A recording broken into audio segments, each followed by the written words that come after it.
एक बार का जिक्र है, एक बहुत ही विशाल और चमकदार राज्य था।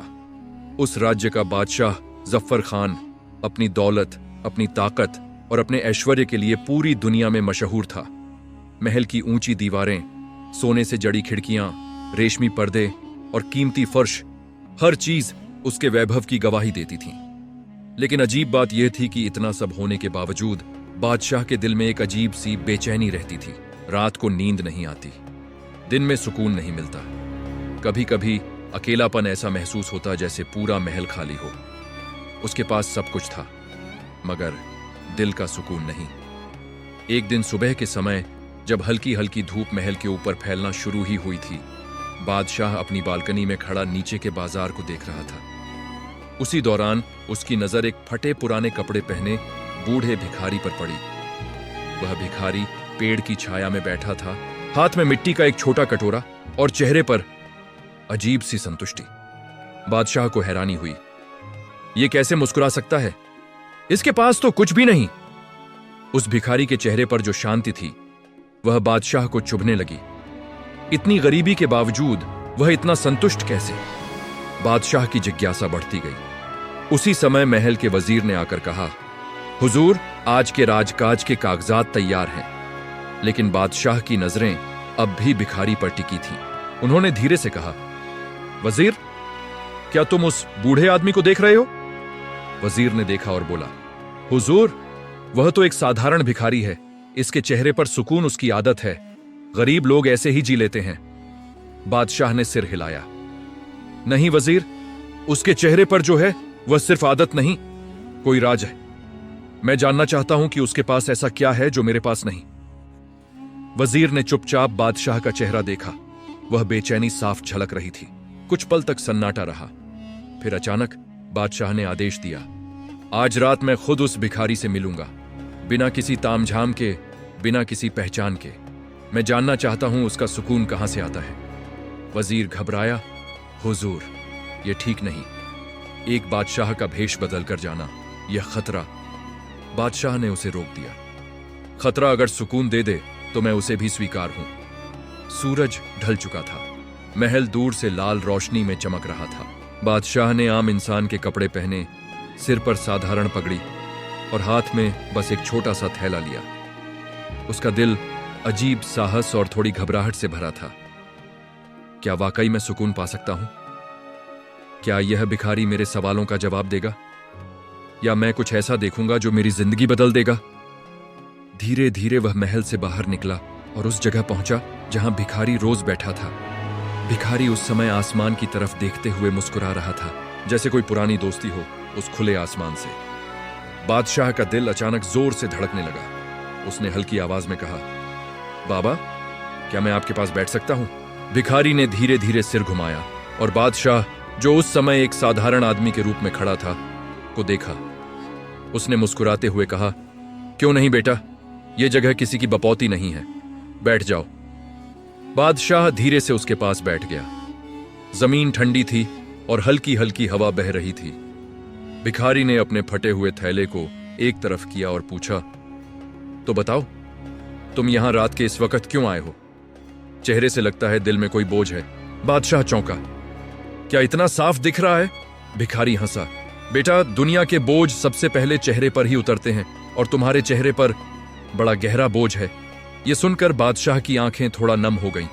उसे लगा जैसे इतने सालों में पहली बार किसी ने उसके दिल को पढ़ा है। धीरे से बोला, बाबा, आप बिल्कुल ठीक कह रहे हैं। मेरे पास सब कुछ है लेकिन सुकून नहीं। मेरे कमरे सोने से भरे हैं लेकिन दिल में सन्नाटा है। महल में सैकड़ों लोग हैं पर मैं अकेला हूं। भिखारी शांत मुस्कुराता रहा, जैसे वह इन बातों का आदी हो। बेटा, उसने कहा, सुकून चीजों से नहीं आता, दिल के साफ होने से आता है। मगर तुम कौन हो? पहली बार देखा है यहां। बादशाह थोड़ी देर चुप रहा। उसका मन कर रहा था कि वह कह दे, मैं इस देश का बादशाह हूं, लेकिन ना जाने क्यों उसने रुककर कहा, मैं बस एक इंसान हूं जो जवाब ढूंढ रहा है। भिखारी ने सिर हिलाया। अच्छा जवाब दिया, क्योंकि अंत में हम सब सिर्फ इंसान ही रह जाते हैं। ना नाम काम आता है, ना शान। बादशाह की दिल की धड़कन तेज हो गई। ये वही बात थी जिसे वह खुद से कभी नहीं कह पाया था। भिखारी ने अपनी पुरानी चप्पलों को देखा, फिर आसमान को, और बोला, बेटा, क्या तुमने कभी यह सोचा है कि इंसान कितना भी दौलत जमा कर ले, पर अगर एक रोटी सुकून से ना खा सके तो वह दौलत किस काम की? बादशाह ने नजरें झुका लीं। उसने धीमी आवाज में कहा, मैं रोज सबसे अच्छे भोजन खाता हूं, लेकिन एक भी निवाला मुझे खुशी नहीं देता। भिखारी ने उसकी तरफ देखा, क्योंकि तुम खाना खाते हो पर शुक्र नहीं करते, तुम जीते हो पर ठहरते नहीं, तुम देखते हो पर महसूस नहीं करते। यह सुनकर बादशाह का दिल कांप गया, जैसे किसी ने उसकी असलियत खोल दी हो। कुछ देर दोनों चुप बैठे रहे। फिर भिखारी ने पूछा, और बताओ बेटा, तुम्हारी इस बेचैनी की वजह क्या है? बादशाह ने गहरी सांस ली। मैं अपने दिल की शांति खो चुका हूं, मुझे समझ नहीं आता इसे वापस कैसे पाऊं। भिखारी ने उसकी ओर देखते हुए कहा, तो फिर आज रात मैं तुम्हें एक ऐसी बात बताने वाला हूं जिसे सुनकर तुम्हारी जिंदगी बदल सकती है, लेकिन उसकी कीमत चुकानी होगी। बादशाह चौंक गया। कैसी कीमत? भिखारी की आंखों में अजीब सी चमक थी। वह धीरे से बोला, सच की कीमत। बादशाह के मन में अजीब सी हलचल होने लगी। उसे समझ नहीं आ रहा था कि यह साधारण सा दिखने वाला भिखारी आखिर कौन है और वह कैसी कीमत की बात कर रहा है। धीमी आवाज में बादशाह बोला, बाबा, सच की कीमत? कैसी कीमत चुकानी होगी? भिखारी ने अपने झुर्रीदार हाथों को घुटनों पर टिकाया और बहुत शांत स्वर में बोला, कीमत है अपने अहंकार को नीचे रखना, अपनी पहचान को उतार देना, अपने आप को सच के सामने छोटा मान लेना। बादशाह थोड़ा असहज हो गया। उसे पहली बार एहसास हुआ कि वह सच में राजसी अहंकार अपने साथ ढोता है। भिखारी ने आगे कहा, जो इंसान खुद को दुनिया से ऊपर समझता है वह सुकून कभी नहीं पा सकता, क्योंकि उसका दिल हमेशा ऊंच नीच में उलझा रहता है। यह सुनकर बादशाह की आंखें नीचे झुक गईं। भिखारी धीरे धीरे आगे बोला, अब मैं तुमसे एक सवाल पूछूंगा और तुम्हें बिना सोचे, बिना डर के सच्चा जवाब देना होगा। बादशाह ने सिर हिलाया। पूछिए। भिखारी ने उसकी आंखों में सीधा देखा और पूछा, बता बेटा, तुम्हें किस बात का सबसे ज्यादा डर लगता है? यह सवाल सुनकर बादशाह के भीतर का बोझ फिर से हिल गया। वह कई सालों से इस सवाल का जवाब खुद से भी नहीं पूछ पाया था, लेकिन आज किसी अनजान के सामने वह खुलने लगा। धीरे धीरे उसके होंठ कांपे और वह बोला, मुझे अकेले रह जाने का डर है। मुझे डर है कि एक दिन मेरे आसपास के लोग सिर्फ दिखावे के लिए होंगे, दिल से नहीं। मुझे डर है कि मेरी ताकत मेरे अपने लोगों को मुझसे दूर कर देगी। उसकी आवाज कांप गई। भिखारी ने गहरी सांस ली और बहुत नरमी से कहा, डर हमेशा उस चीज से होता है जिसे हम सबसे ज्यादा संभाल कर रखते हैं। तुम्हारे मामले में यह ताकत है, तुम्हारी शान है, तुम्हारा पद है। बादशाह कांपते हुए बोला, मैंने कभी किसी को यह बात नहीं बताई। भिखारी हल्का सा मुस्कुराया, क्योंकि तुम दूसरों से नहीं, खुद से छिप रहे थे। जब तक इंसान अपने डर को पहचान नहीं लेता, उसका इलाज नहीं होता। कुछ क्षण दोनों चुप रहे। रात और गहरी हो गई थी। ठंडी हवा के झोंके बादशाह के दामन को उड़ाते हुए गुजर रहे थे। फिर भिखारी बोला, अब मेरी बारी है तुम्हें सच की पहली सीढ़ी दिखाने की। बादशाह ने सिर उठाया। पहली सीढ़ी? भिखारी ने कहा, हां बेटा, सुकून का दरवाजा तब खुलता है जब इंसान अपनी हकीकत को पहचान लेता है। तुम्हें पहले यह जानना होगा कि तुम कौन हो, वह जो अपने नाम, पद और शान से पहचाना जाता है, या वह जो आज रात मेरे पास बैठा है, दिल की तलाश में। बादशाह की आंखों में नमी उतर आई। भिखारी ने उसके कंधे पर हाथ रखा और बोला, अगर तुम तैयार हो तो मैं तुम्हें वह दूसरी बात बताऊंगा जो तुम्हारी जिंदगी बदल देगी। भिखारी की बातों ने बादशाह के दिल में जैसे कोई गहरा दरवाजा खोल दिया था। सदियों से जमा हुआ घमंड, डर और अकेलापन सब जैसे एक एक परत उतरने लगा। बादशाह धीरे से बोला, मैं तैयार हूं, मुझे दूसरा सच बताइए। भिखारी ने गहरी सांस ली और आसमान की तरफ देखा। दूसरा सच बहुत सरल है, लेकिन समझने में पूरी जिंदगी लग जाती है। बादशाह उत्सुक होकर बोला, कौन सा सच?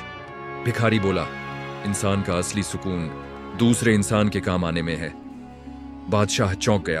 उसे उम्मीद थी कि भिखारी कोई रहस्यमय बात कहेगा, कोई गहरी दार्शनिक सीख देगा, लेकिन जवाब इतना सीधा साधा। बादशाह बोला, क्या यह सच में इतना बड़ा राज है? भिखारी मुस्कुराया।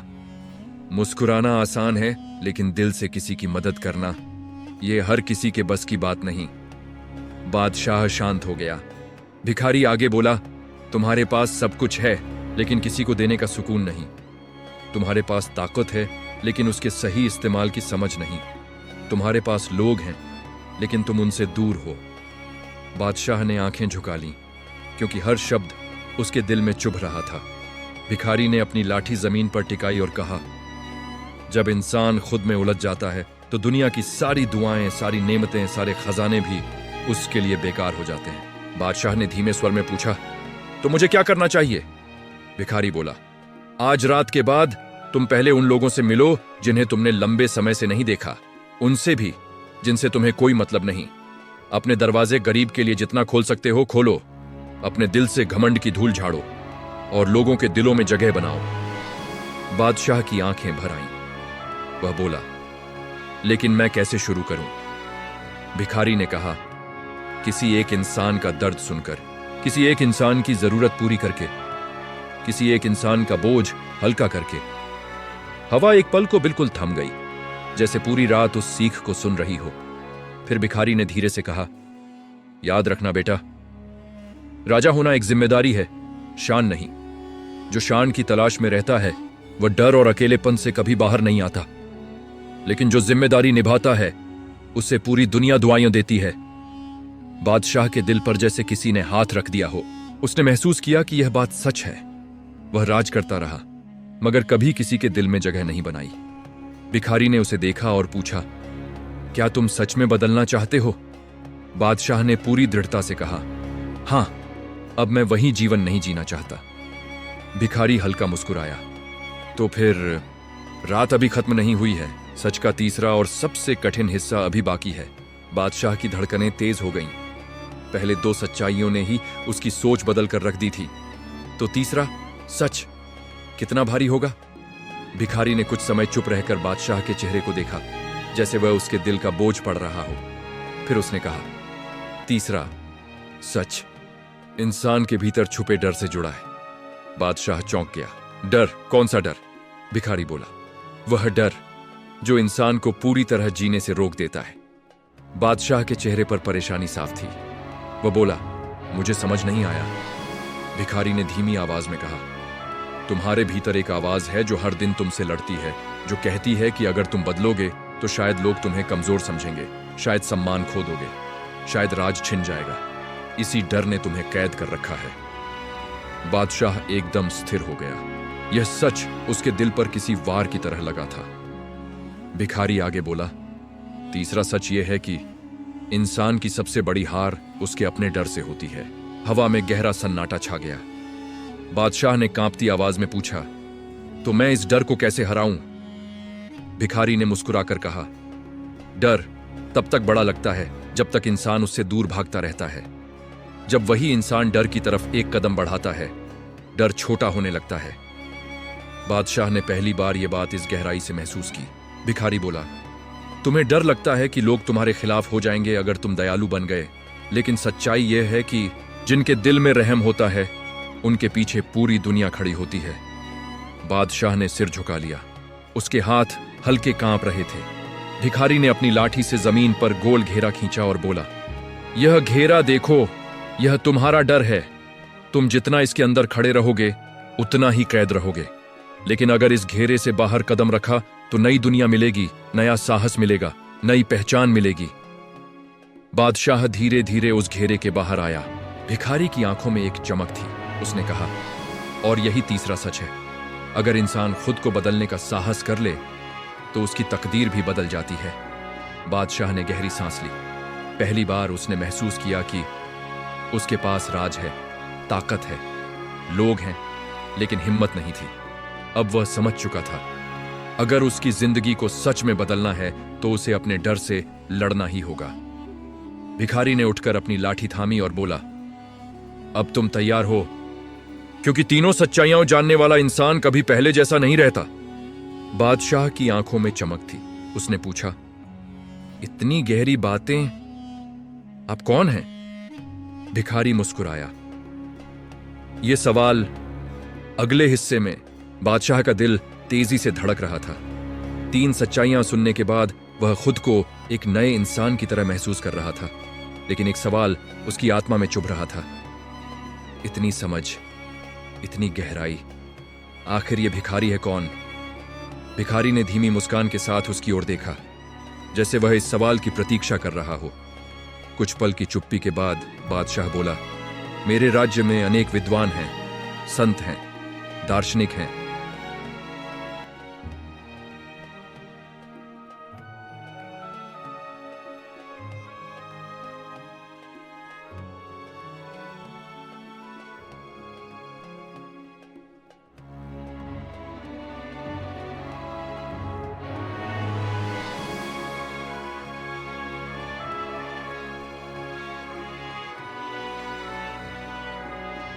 भिखारी की आंखों में एक पुराना गहरा दर्द चमका। उसने कहना शुरू किया, कई साल पहले मैं तुम्हारे दरबार में एक सलाहकार हुआ करता था। मैंने तुम्हें सच कहा था कि ताकत का नशा इंसान को अंधा कर देता है, पर तुमने गुस्से में मुझे निष्कासित कर दिया। बादशाह की सांसें रुक गईं। धीरे धीरे यादें उसके मन में वापस आने लगीं। एक आदमी, शांत स्वभाव वाला, जो हमेशा न्याय की बात करता था। हाँ, उसे याद आ रहा था। बादशाह ने कांपते हुए कहा, आप वही हैं, पर आप भिखारी कैसे बन गए? भिखारी ने शांत स्वर में कहा, मैं भिखारी नहीं बना, मैंने चुना। मैंने देखा कि महलों की ऊंची दीवारों के भीतर सच्चाई को जगह नहीं मिलती, इसलिए मैंने खुद को उन दीवारों से बाहर कर लिया, ताकि जिंदगी की सच्चाइयों को नजदीक से देख सकूं। बादशाह की आंखें भर आईं। भिखारी आगे बोला, मैंने लोगों के दुखों, संघर्षों, उनकी छोटी छोटी खुशियों को देखा। तभी मुझे समझ आया कि जिसे तुम सफलता समझते रहे, वह सिर्फ सोने का एक पिंजरा था। बादशाह ने अपना सिर झुका लिया। पहली बार उसे अपनी गलती का एहसास हो रहा था। थोड़े समय तक दोनों चुप रहे। फिर भिखारी ने पूछा, क्या अब भी तुम्हें लगता है कि मैं सिर्फ एक भिखारी हूं? बादशाह ने हाथ जोड़ लिए। नहीं, आप मेरे गुरु हैं।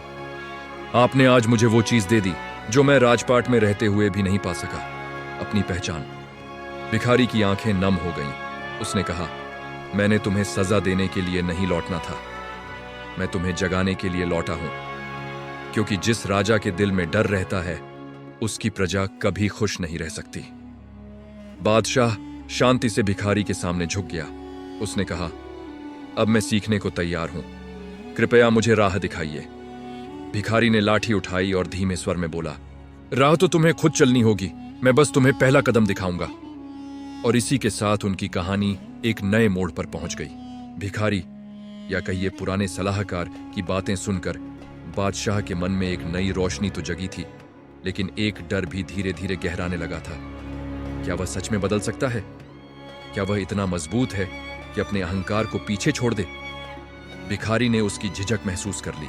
उसने धीरे से कहा, बदलाव आसान नहीं होता, पर असंभव भी नहीं।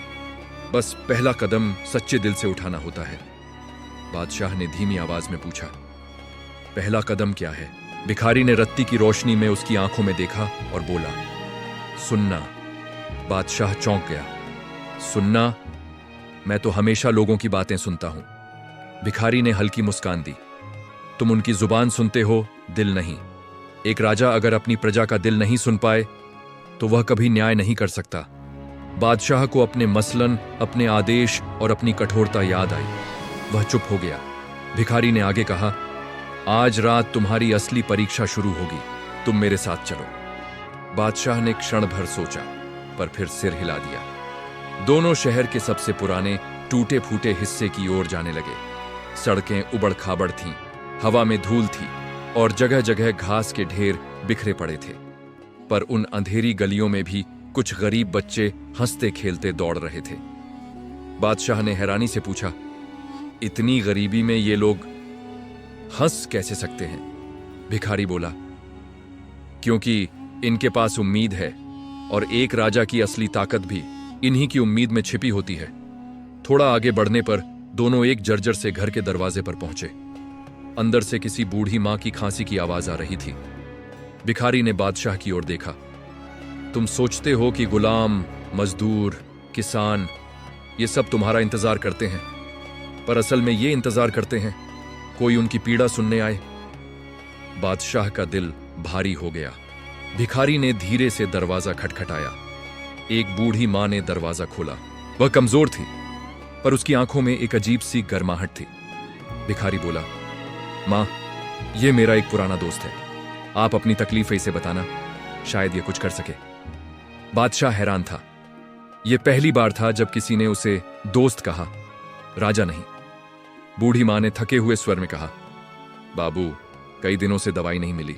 बेटा मजदूरी करता था, कल बीमार हो गया, अब घर में रोटी तक नहीं बची। बादशाह के गले में शब्द फंस गए।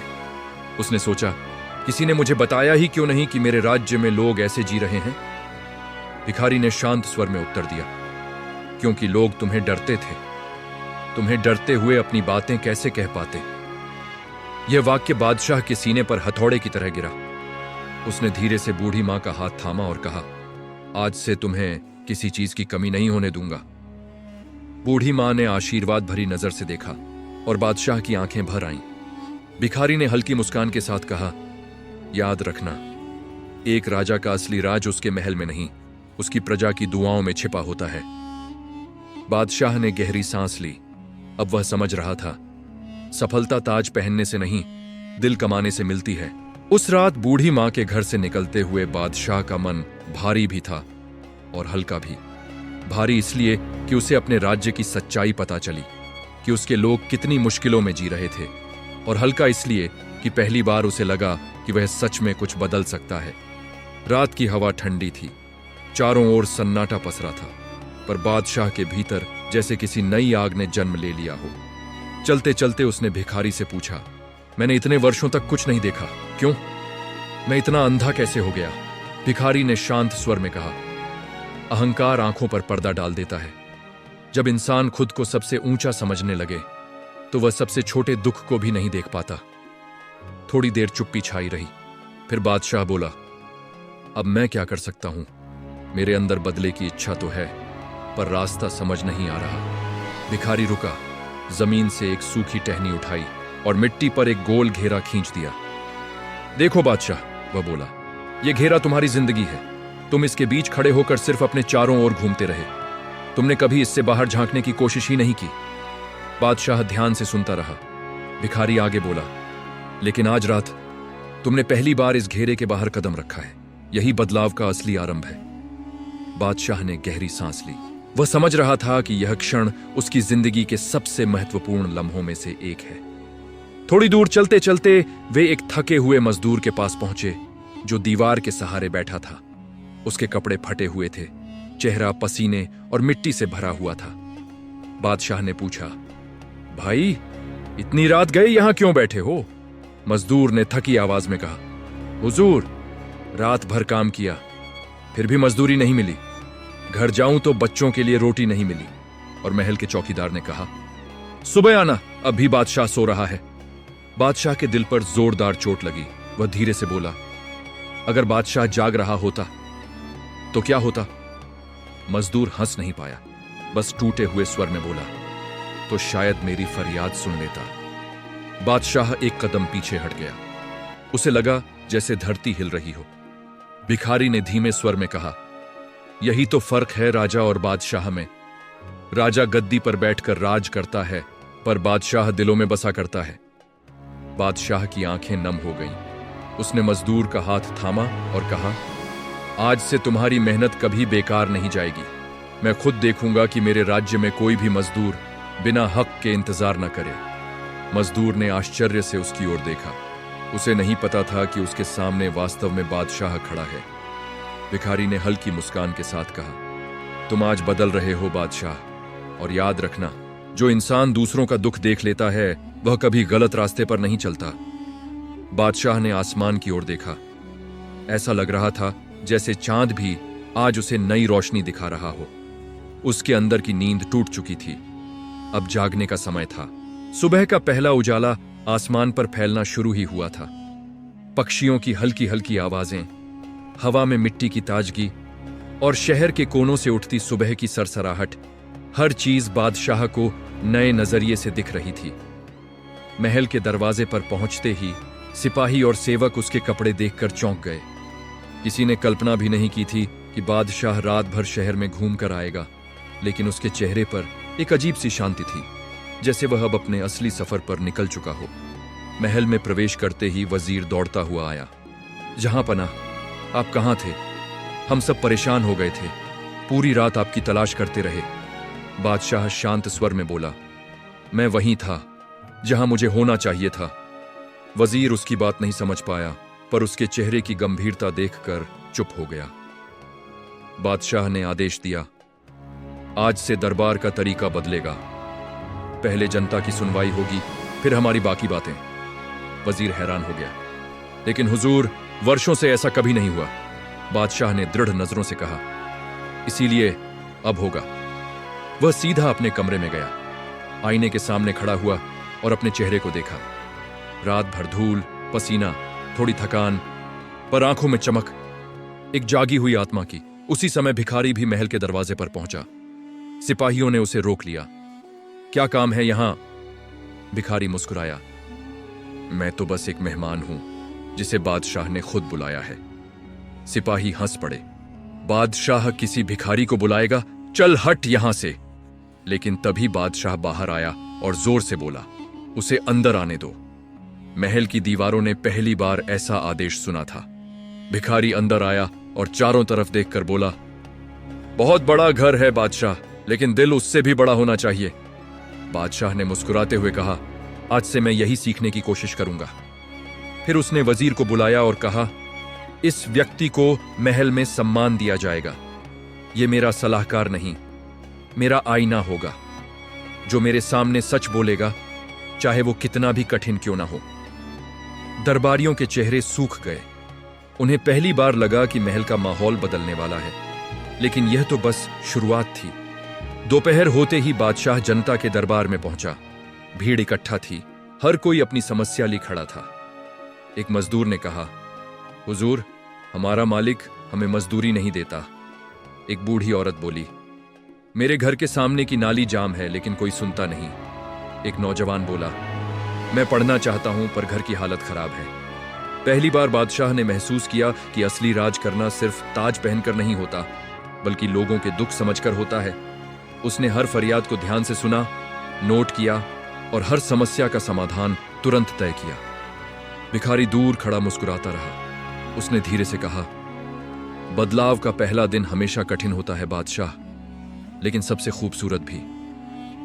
बादशाह ने महसूस किया कि असली इम्तिहान तो अब शुरू हुआ है, और वह इसे पार करना चाहता था, क्योंकि अब उसे पता था कि राज सिर्फ ताज का नहीं, दिल का भी होता है। दिन ढलने लगा था, लेकिन बादशाह का मन अब भी पूरी तरह नहीं शांत था। उसने महसूस किया कि केवल आज सुनना ही काफी नहीं है, बल्कि बदलाव को रोजाना अपनाना होगा। वह महल की बालकनी में खड़ा था और दूर शहर की ओर देख रहा था। सड़कें, गलियां, बाजार, हर जगह लोगों की छोटी छोटी परेशानियां उसकी आंखों के सामने थीं। भिखारी उसके पास आया और धीरे से बोला, बादशाह, याद रखो, असली बदलाव तभी संभव है जब इंसान अपने दिल से सुनता है और अपने कर्मों से न्याय करता है। कभी शब्द पर्याप्त नहीं होते। बादशाह ने सिर हिलाया। उसने महसूस किया कि उसकी सारी सोच सिर्फ महलों और ताज तक सीमित थी।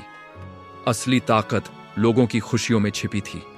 उसने वजीर और दरबारी को बुलाया और आदेश दिए कि आज से हर शिकायत, हर फरियाद सीधे उसके पास आएगी। न केवल सुनी जाएगी, बल्कि तुरंत कार्रवाई की जाएगी।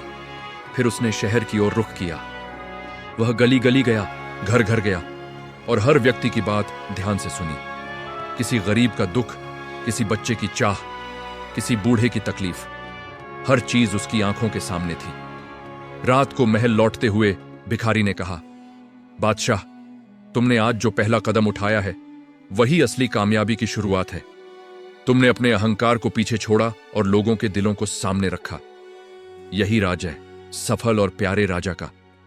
बादशाह ने गहरी सांस ली और पहली बार महसूस किया कि असली खुशी ताज और महल में नहीं, लोगों के दिलों की राहत में है। अगले हफ्ते और महीनों में बादशाह ने हर जरूरतमंद की मदद की, शहर की गली गली साफ की, गरीब बच्चों के लिए स्कूल खोला और हर व्यक्ति को अपने दिल से सुना। भिखारी अब उसके स्थायी सलाहकार बन गए। लेकिन सबसे महत्वपूर्ण बात यह थी कि बादशाह ने समझ लिया था, सच्चा राजा वही है जो अपने लोगों के दिल में राज करता है और अपनी ताकत का इस्तेमाल उनकी भलाई के लिए करता है। रात को जब वह महल की बालकनी में खड़ा था और चांद की चांदनी में अपनी प्रजा को देखता, तो उसने महसूस किया कि असली शक्ति, असल खुशी और असली कामयाबी ताज से नहीं, दिलों की सुनवाई और सेवा से आती है।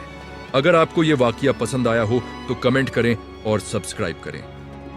अपने दोस्तों के साथ भी शेयर करें और हमेशा सच्ची और इंसानियत के रास्ते पर चलने की कोशिश करें।